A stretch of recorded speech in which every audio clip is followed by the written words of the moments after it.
If any of you watch Game of Thrones, but there's an actor in it called Peter Dinklage, and the big sort of theme throughout the whole thing, he was cast because he is a dwarf, and they talk about him being a dwarf in Game of Thrones, and it's part of the script.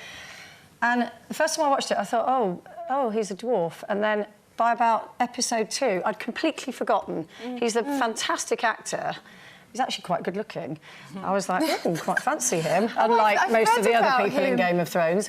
And he's just, you know, really, really good. And he's done loads and loads of interviews about, I mean, he calls himself a dwarf, but I think you're supposed to say person of restricted growth. But he talks about it a lot and said the one thing I would never take is the role as an elf or one of the 7 dwarves in Snow White, because it's just, like, so stereotypical. But he was quite happy to take roles where he's cast because he's a dwarf, but then it's dealt with, you know, either with humour or sensitivity. And yeah, you've got to have, like you said, you know, it's a shame that hasn't even have to even kind of make anything of it, but hopefully that will change all the time, and eventually we won't. He dominates every scene because he's just such a great actor. It's quite rude, that programme. There's lots of... Oh, I love it.